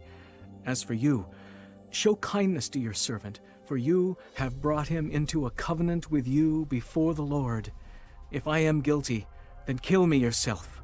Why hand me over to your father?" "Never," Jonathan said. "If I had the least inkling that my father was determined to harm you, wouldn't I tell you?" David asked, "Who will tell me if your father answers you harshly?" "Come," Jonathan said. "Let's go out into the field." So they went there together. Then Jonathan said to David, "By the Lord, the God of Israel, I will surely sound out my father by this time the day after tomorrow. If he is favorably disposed toward you, will I not send you word and let you know? But if my father is inclined to harm you, may the Lord deal with me, be it ever so severely, if I do not let you know and send you away safely. May the Lord be with you as he has been with my father. But show me unfailing kindness like that of the Lord as long as I live, so that I may not be killed, and do not ever cut off your kindness from my family, not even when the Lord has cut off every one of David's enemies from the face of the earth." So Jonathan made a covenant with the house of David, saying, "May the Lord call David's enemies to account." And Jonathan had David reaffirm his oath out of love for him, because he loved him as he loved himself. Then Jonathan said to David, "Tomorrow is the new moon festival. You will be missed because your seat will be empty. The day after tomorrow, toward evening, go to the place where you hid when this trouble began, and wait by the stone easel. I will shoot 3 arrows to the side of it, as though I were shooting at a target. Then I will send a boy and say, 'Go find the arrows.' If I say to him, 'Look, the arrows are on this side of you. Bring them here,' then come, because as surely as the Lord lives, you are safe. There is no danger. But if I say to the boy, 'Look, the arrows are beyond you,' then you must go, because the Lord has sent you away. And about the matter you and I discussed, remember, the Lord is witness between you and me forever." So David hid in the field, and when the new moon festival came, the king sat down to eat. He sat in his customary place by the wall, opposite Jonathan, and Abner sat next to Saul. But David's place was empty. Saul said nothing that day, for he thought, "Something must have happened to David to make him ceremonially unclean. Surely he is unclean." But the next day, the second day of the month, David's place was empty again. Then Saul said to his son Jonathan, "Why hasn't the son of Jesse come to the meal, either yesterday or today?" Jonathan answered, "David earnestly asked me for permission to go to Bethlehem. He said, 'Let me go, because our family is observing a sacrifice in the town, and my brother has ordered me to be there. If I have found favor in your eyes, let me get away to see my brothers.'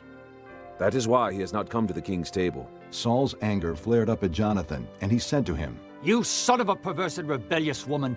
Don't I know that you have sided with the son of Jesse to your own shame, and to the shame of the mother who bore you?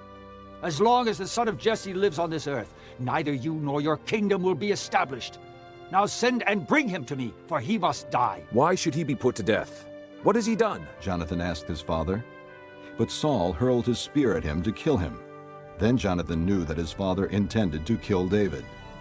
Jonathan got up from the table in fierce anger.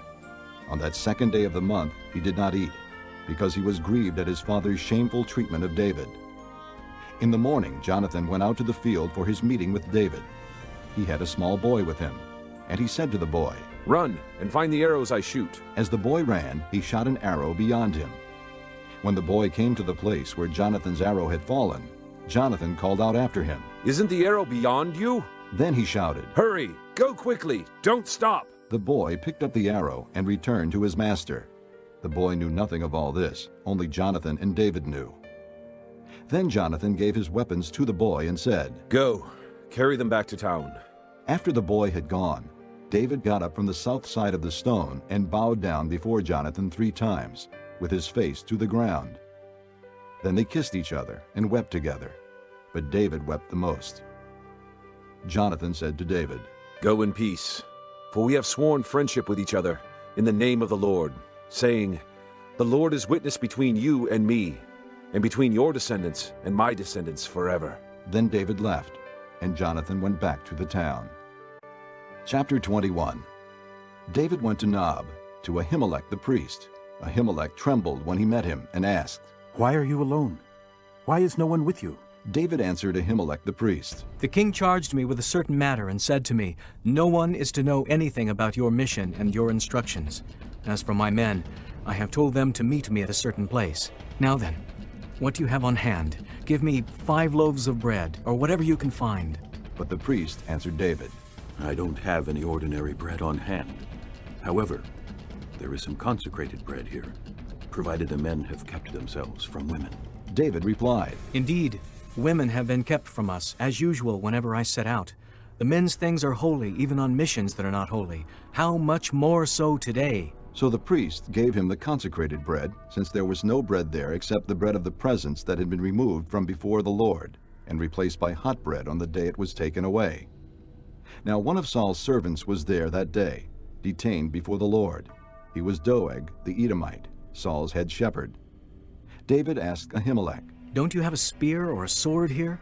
I haven't brought my sword or any other weapon because the king's business was urgent."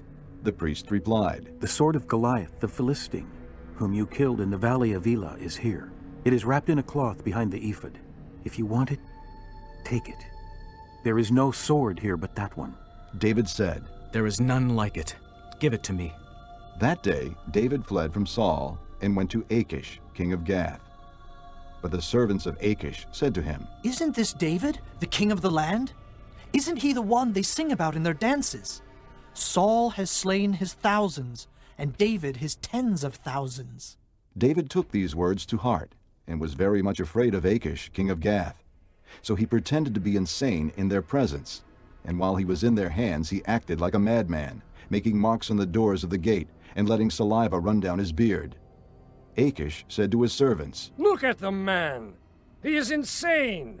Why bring him to me? Am I so short of madmen that you have to bring this fellow here to carry on like this in front of me? Must this man come into my house?" Chapter 22. David left Gath and escaped to the cave of Adullam. When his brothers and his father's household heard about it, they went down to him there. All those who were in distress or in debt or discontented gathered around him, and he became their leader. About 400 men were with him. From there David went to Mizpah in Moab and said to the king of Moab, "Would you let my father and mother come and stay with you until I learn what God will do for me?" So he left them with the king of Moab, and they stayed with him as long as David was in the stronghold. But the prophet Gad said to David, "Do not stay in the stronghold. Go into the land of Judah." So David left and went to the forest of Hereth. Now Saul heard that David and his men had been discovered, and Saul, spear in hand, was seated under the tamarisk tree on the hill at Gibeah, with all his officials standing around him. Saul said to them, Listen, men of Benjamin. Will the son of Jesse give all of you fields and vineyards? Will he make all of you commanders of thousands and commanders of hundreds? Is that why you have all conspired against me? No one tells me when my son makes a covenant with the son of Jesse. None of you is concerned about me, or tells me that my son has incited my servant to lie in wait for me, as he does today. But Doeg, the Edomite, who was standing with Saul's officials, said, I saw the son of Jesse come to Ahimelech, son of Ahitub at Nob. Ahimelech inquired of the Lord for him. He also gave him provisions, and the sword of Goliath, the Philistine.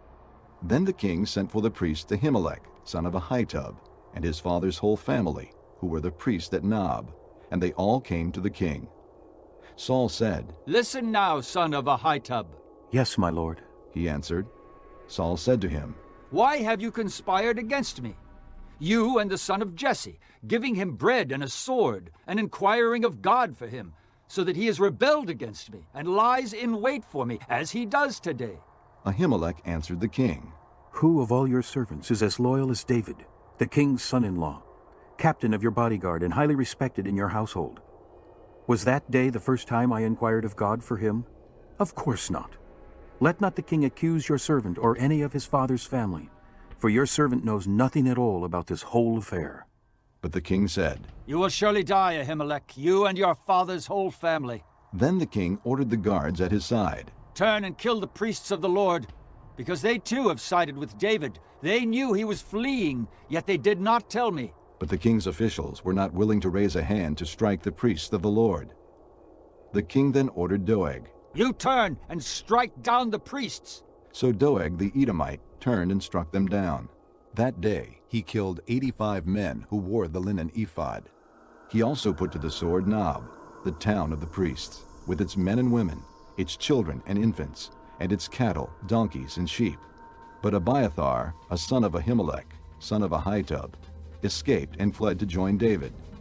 He told David that Saul had killed the priests of the Lord. Then David said to Abiathar, That day, when Doeg the Edomite was there, I knew he would be sure to tell Saul, I am responsible for the death of your father's whole family. Stay with me. Don't be afraid. The man who is seeking your life is seeking mine also. You will be safe with me. Chapter 23. When David was told, Look, the Philistines are fighting against Keilah and are looting the threshing floors. He inquired of the Lord, saying, Shall I go and attack these Philistines? The Lord answered him, Go, attack the Philistines and save Keilah. But David's men said to him, Here in Judah we are afraid. How much more, then, if we go to Keilah against the Philistine forces? Once again David inquired of the Lord, and the Lord answered him, Go down to Keilah, for I am going to give the Philistines into your hand. So David and his men went to Keilah, fought the Philistines, and carried off their livestock. He inflicted heavy losses on the Philistines and saved the people of Keilah. Now Abiathar, son of Ahimelech, had brought the ephod down with him when he fled to David at Keilah. Saul was told that David had gone to Keilah, and he said, God has handed him over to me. For David has imprisoned himself by entering a town with gates and bars. And Saul called up all his forces for battle, to go down to Keilah to besiege David and his men. When David learned that Saul was plotting against him, he said to Abiathar the priest, Bring the ephod. David said, O Lord, God of Israel, your servant has heard definitely that Saul plans to come to Keilah and destroy the town on account of me. Will the citizens of Keilah surrender me to him? Will Saul come down as your servant has heard? O Lord, God of Israel, tell your servant. And the Lord said, He will. Again David asked, Will the citizens of Keilah surrender me and my men to Saul? And the Lord said, They will. So David and his men, about 600 in number, left Keilah and kept moving from place to place. When Saul was told that David had escaped from Keilah, he did not go there. David stayed in the desert strongholds and in the hills of the desert of Ziph. Day after day Saul searched for him, but God did not give David into his hands. While David was at Horish in the desert of Ziph, he learned that Saul had come out to take his life. And Saul's son Jonathan went to David at Horesh and helped him find strength in God. "Don't be afraid," he said. "My father Saul will not lay a hand on you. You will be king over Israel, and I will be second to you. Even my father Saul knows this." The two of them made a covenant before the Lord. Then Jonathan went home, but David remained at Horesh. The Ziphites went up to Saul at Gibeah and said, "Is not David hiding among us in the strongholds at Horesh, on the hill of Hakilah, south of Jeshimon? Now, O king, come down whenever it pleases you to do so, and we will be responsible for handing him over to the king." Saul replied, "The Lord bless you for your concern for me. Go and make further preparation. Find out where David usually goes and who has seen him there. They tell me he is very crafty. Find out about all the hiding places he uses and come back to me with definite information. Then I will go with you. If he is in the area, I will track him down among all the clans of Judah." So they set out and went to Ziph ahead of Saul. Now David and his men were in the desert of Maon, in the Arabah south of Jeshimon. Saul and his men began the search, and when David was told about it, he went down to the rock and stayed in the desert of Maon.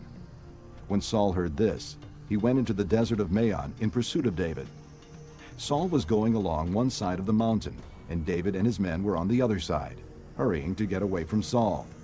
As Saul and his forces were closing in on David and his men to capture them, a messenger came to Saul saying, "Come quickly! The Philistines are raiding the land." Then Saul broke off his pursuit of David and went to meet the Philistines. That is why they call this place Selah Hamelekah. And David went up from there and lived in the strongholds of En-Gedi. Chapter 24. After Saul returned from pursuing the Philistines, he was told, "David is in the desert of En-Gedi." So Saul took 3,000 chosen men from all Israel and set out to look for David and his men near the crags of the wild goats. He came to the sheep pens along the way. A cave was there, and Saul went in to relieve himself. David and his men were far back in the cave. The men said, "This is the day the Lord spoke of when he said to you, 'I will give your enemy into your hands for you to deal with as you wish.'" Then David crept up unnoticed and cut off a corner of Saul's robe. Afterward, David was conscience-stricken for having cut off a corner of his robe. He said to his men, "The Lord forbid that I should do such a thing to my master, the Lord's anointed, or lift my hand against him, for he is the anointed of the Lord." With these words, David rebuked his men and did not allow them to attack Saul. And Saul left the cave and went his way.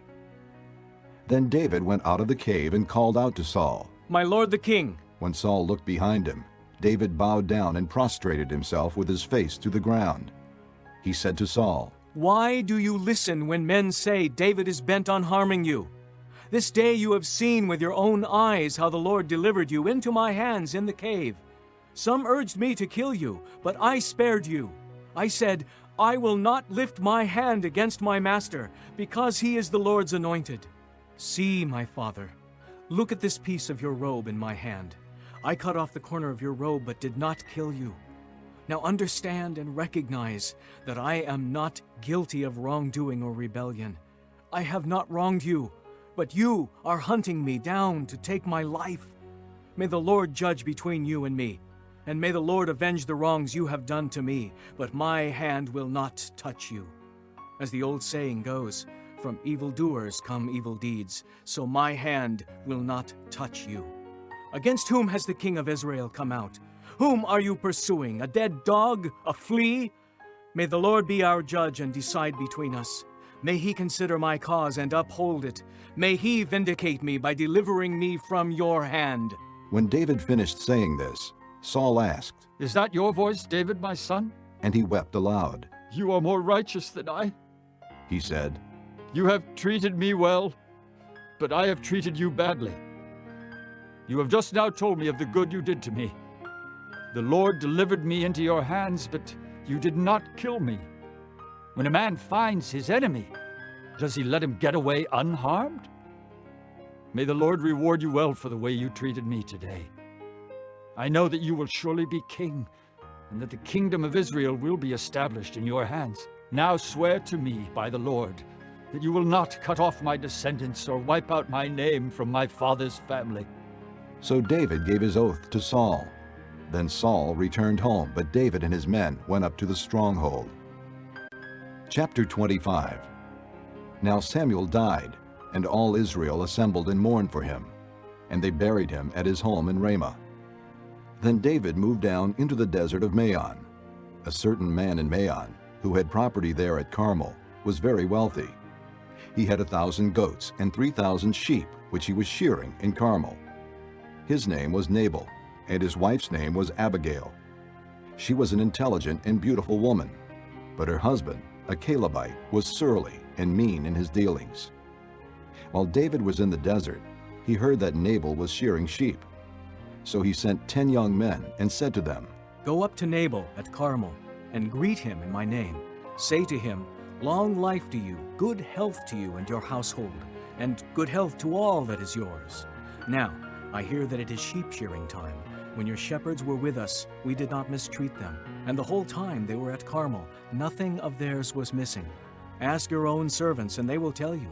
Therefore, be favorable toward my young men, since we come at a festive time. Please give your servants and your son David whatever you can find for them. When David's men arrived, they gave Nabal this message in David's name. Then they waited. Nabal answered David's servants, Who is this David? Who is this son of Jesse? Many servants are breaking away from their masters these days. Why should I take my bread and water and the meat I have slaughtered for my shearers and give it to men coming from who knows where? David's men turned around and went back. When they arrived, they reported every word. David said to his men, Put on your swords. So they put on their swords, and David put on his. About 400 men went up with David, while 200 stayed with the supplies. One of the servants told Nabal's wife Abigail, David sent messengers from the desert to give our master his greetings, but he hurled insults at them. Yet these men were very good to us. They did not mistreat us, and the whole time we were out in the fields near them, nothing was missing. Night and day, they were a wall around us all the time we were herding our sheep near them. Now think it over and see what you can do, because disaster is hanging over our master and his whole household. He is such a wicked man that no one can talk to him. Abigail lost no time. She took 200 loaves of bread, 2 skins of wine, 5 dressed sheep, 5 seahs of roasted grain, 100 cakes of raisins, and 200 cakes of pressed figs, and loaded them on donkeys. Then she told her servants, Go on ahead, I'll follow you. But she did not tell her husband Nabal. As she came riding her donkey into a mountain ravine, there were David and his men descending toward her, and she met them. David had just said, It's been useless, all my watching over this fellow's property in the desert so that nothing of his was missing. He has paid me back evil for good. May God deal with David, be it ever so severely, if by morning I leave alive one male of all who belong to him. When Abigail saw David, she quickly got off her donkey and bowed down before David with her face to the ground. She fell at his feet and said, My lord, let the blame be on me alone. Please let your servant speak to you. Hear what your servant has to say. May my lord pay no attention to that wicked man Nabal. He is just like his name. His name is Fool, and folly goes with him. But as for me, your servant, I did not see the men my master sent. Now since the Lord has kept you, my master, from bloodshed and from avenging yourself with your own hands, as surely as the Lord lives, and as you live, may your enemies and all who intend to harm my master be like Nabal. And let this gift, which your servant has brought to my master, be given to the men who follow you. Please forgive your servant's offense, for the Lord will certainly make a lasting dynasty for my master, because he fights the Lord's battles. Let no wrongdoing be found in you, as long as you live. Even though someone is pursuing you to take your life, the life of my master will be bound securely in the bundle of the living by the Lord your God. But the lives of your enemies he will hurl away as from the pocket of a sling. When the Lord has done for my master every good thing he promised concerning him, and has appointed him leader over Israel, my master will not have on his conscience the staggering burden of needless bloodshed or of having avenged himself. And when the Lord has brought my master success, remember your servant. David said to Abigail, Praise be to the Lord, the God of Israel, who has sent you today to meet me. May you be blessed for your good judgment, and for keeping me from bloodshed this day, and from avenging myself with my own hands. Otherwise, as surely as the Lord, the God of Israel, lives, who has kept me from harming you, if you had not come quickly to meet me, not one male belonging to Nabal would have been left alive by daybreak. Then David accepted from her hand what she had brought him and said, Go home in peace. I have heard your words and granted your request. When Abigail went to Nabal, he was in the house holding a banquet like that of a king. He was in high spirits and very drunk. So she told him nothing until daybreak. Then in the morning, when Nabal was sober, his wife told him all these things, and his heart failed him, and he became like a stone. About 10 days later, the Lord struck Nabal, and he died. When David heard that Nabal was dead, he said, Praise be to the Lord, who has upheld my cause against Nabal for treating me with contempt. He has kept his servant from doing wrong, and has brought Nabal's wrongdoing down on his own head. Then David sent word to Abigail, asking her to become his wife. His servants went to Carmel and said to Abigail, David has sent us to you to take you to become his wife. She bowed down with her face to the ground and said, Here is your maidservant ready to serve you and wash the feet of my master's servants. Abigail quickly got on a donkey, and attended by her 5 maids, went with David's messengers and became his wife. David had also married Ahinoam of Jezreel, and they both were his wives. But Saul had given his daughter Michal, David's wife, to Paltiel, son of Laish, who was from Gallim. Chapter 26. The Ziphites went to Saul at Gibeah and said, Is not David hiding on the hill of Hachilah, which faces Jeshimon? So Saul went down to the desert of Ziph with his 3,000 chosen men of Israel to search there for David. Saul made his camp beside the road on the hill of Hachilah, facing Jeshimon, but David stayed in the desert. When he saw that Saul had followed him there, he sent out scouts and learned that Saul had definitely arrived.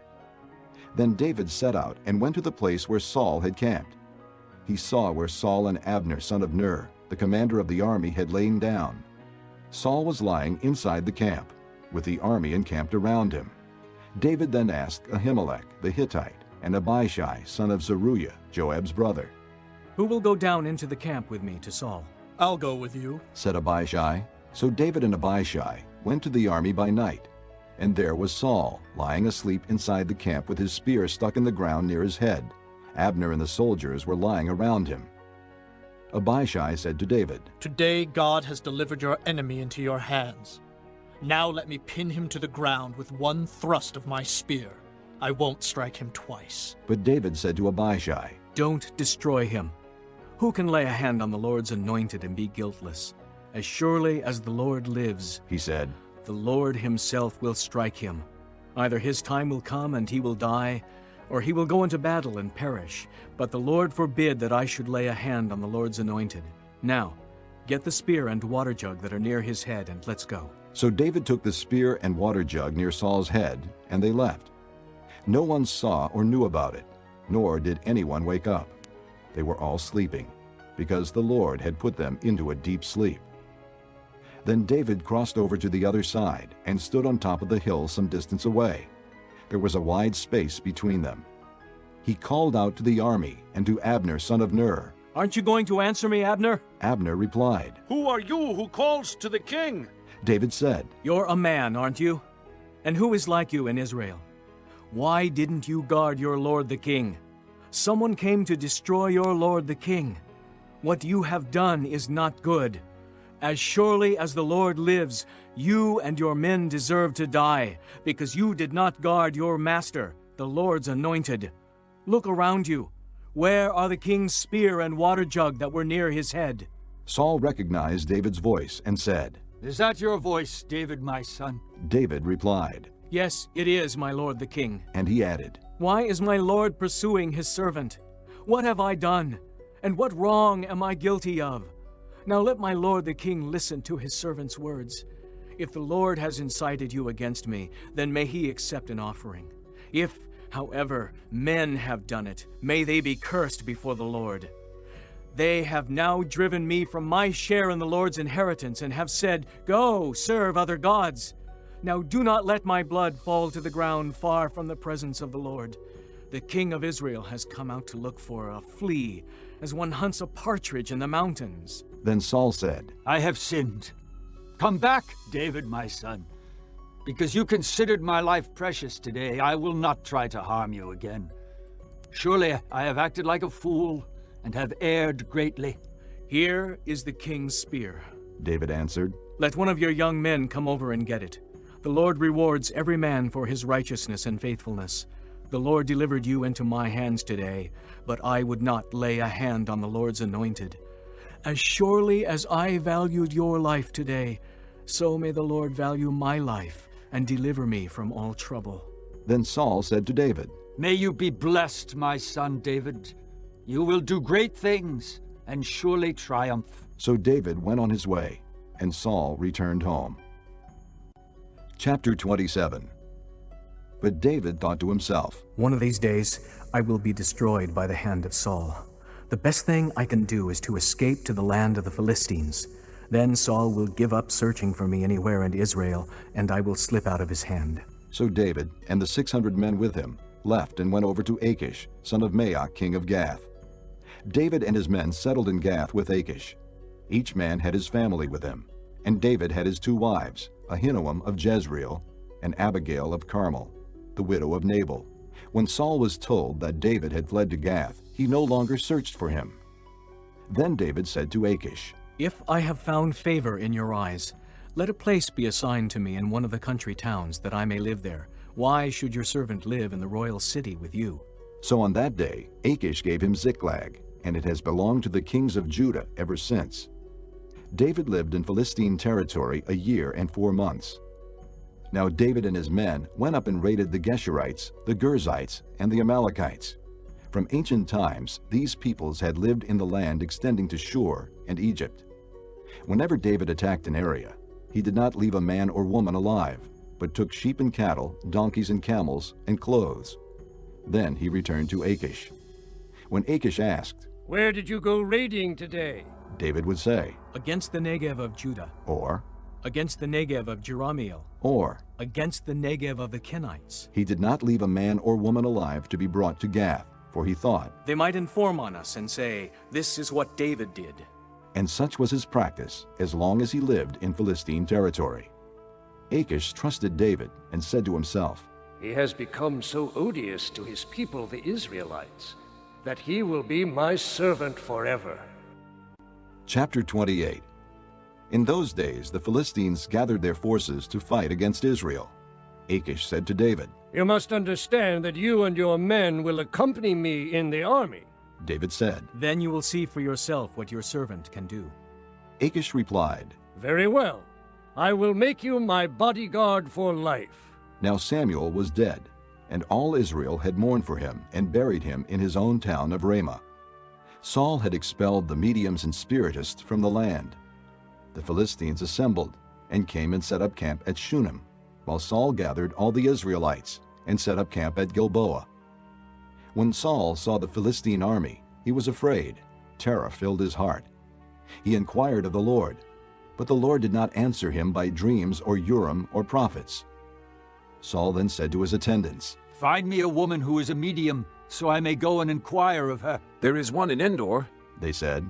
So Saul disguised himself, putting on other clothes, and at night he and 2 men went to the woman. Consult a spirit for me, he said, and bring up for me the one I name. But the woman said to him, Surely you know what Saul has done. He has cut off the mediums and spiritists from the land. Why have you set a trap for my life to bring about my death?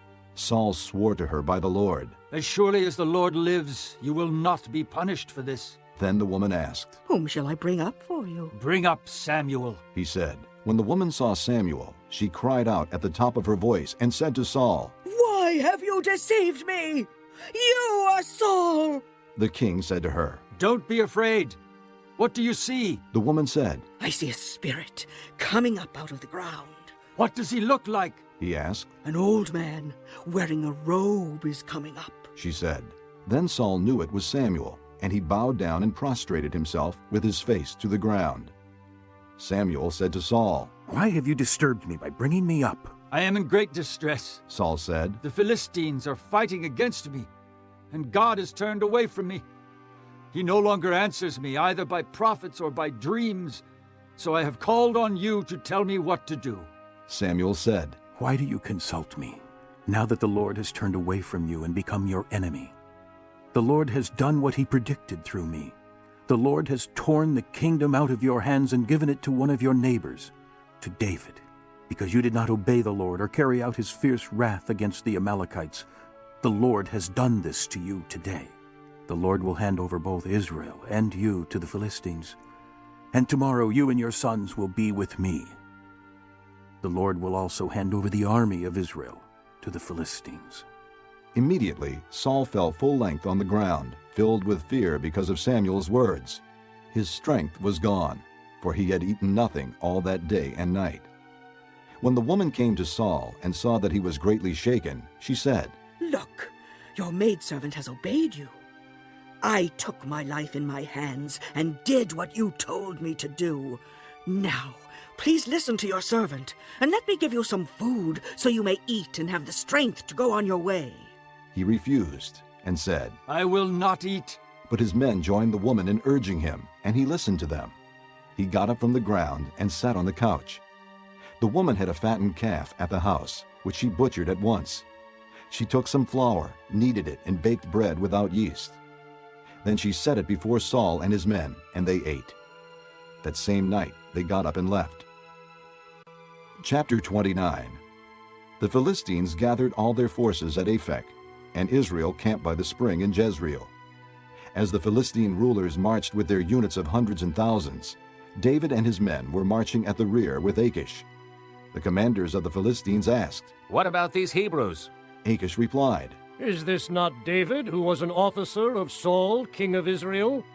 He has already been with me for over a year, and from the day he left Saul until now, I have found no fault in him." But the Philistine commanders were angry with him and said, "Send the man back, that he may return to the place you assigned him. He must not go with us into battle, or he will turn against us during the fighting. How better could he regain his master's favor than by taking the heads of our own men? Isn't this the David they sang about in their dances? Saul has slain his thousands, and David his tens of thousands?" So Achish called David and said to him, "As surely as the Lord lives, you have been reliable, and I would be pleased to have you serve with me in the army. From the day you came to me until now, I have found no fault in you. But the rulers don't approve of you. Turn back and go in peace. Do nothing to displease the Philistine rulers." "But what have I done?" asked David. "What have you found against your servant from the day I came to you until now? Why can't I go and fight against the enemies of my lord the king?" Achish answered, "I know that you have been as pleasing in my eyes as an angel of God. Nevertheless, the Philistine commanders have said, 'He must not go up with us into battle.' Now get up early, along with your master's servants who have come with you, and leave in the morning as soon as it is light."